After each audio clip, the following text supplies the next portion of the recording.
Heat pump water heaters efficiently use room air to heat water and must not be installed in a closet or other confined space.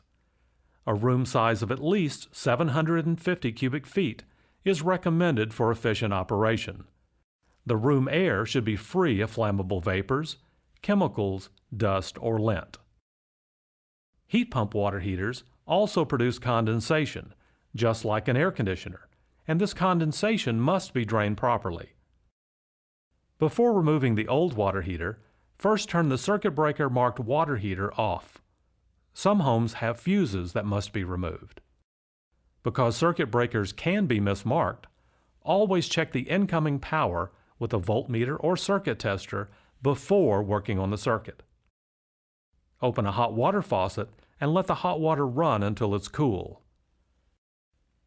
Shut the cold water supply off.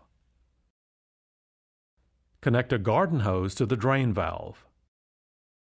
Place the other end of a hose in a drain or outside. Open the drain valve and empty the tank. Disconnect the electrical wires and all piping and remove the old water heater. Place the heat pump water heater in the room, paying close attention to the installation instructions. The installation instructions should be read carefully before beginning. When installing the water pipes, do not solder pipes while they are attached to the water heater. Instead, solder a section of pipe to a threaded adapter and install the adapter using pipe joint compound or Teflon tape.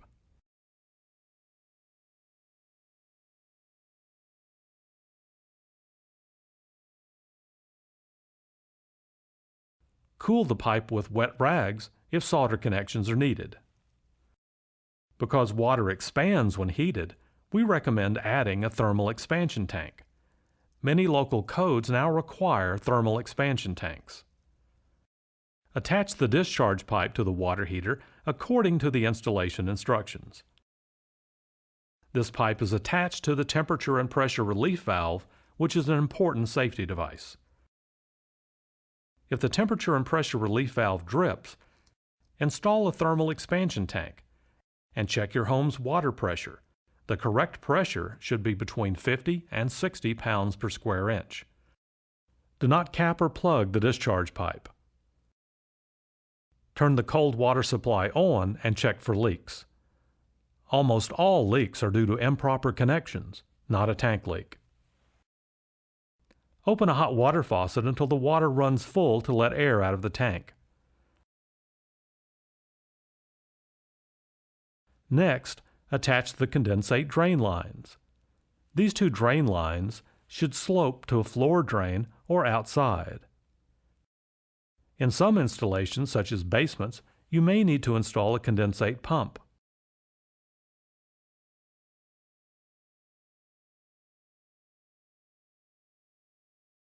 Remove the louvered access panel on the left side of the water heater. Remove the cover on the electrical junction box. Install the power wires according to local codes.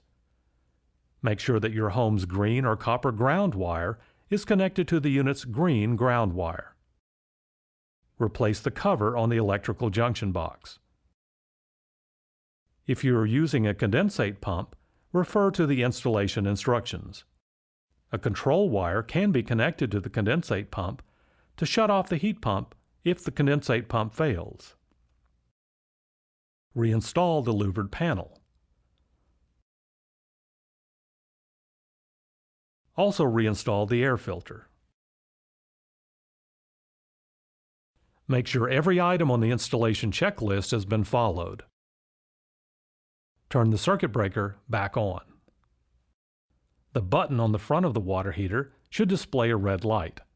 If not, check your home's electrical wiring. Press the power button, which will now turn green.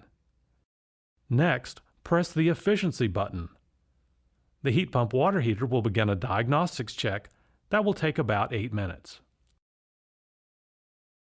If an error code is displayed, refer to the installation instructions. After 8 minutes, the heat pump's fan will turn on. The fan will not run if the tank temperature is below 59 degrees, or if the ambient air temperature is below 45 degrees or above 109 degrees. Now set the desired operating mode. The hybrid mode offers the best combination of efficiency and hot water delivery. Set the tank temperature. We recommend a temperature setting of no higher than 120 degrees because of the risk of scalding. If higher temperatures are required, we recommend installing a mixing valve. See the installation instructions for details. Allow about 2 hours for the tank of cold water to heat up. The air filter should be checked from time to time and cleaned as required. Simply remove the screw and slide the filter out. Vacuum with a brush attachment, or clean in hand dishwashing soap and water if needed. Reinstall the filter and the screw. Once the unit has operated for a while, check the condensate drain lines and make sure they are not leaking. Water coming from the top of the unit usually means the condensate drain lines are clogged.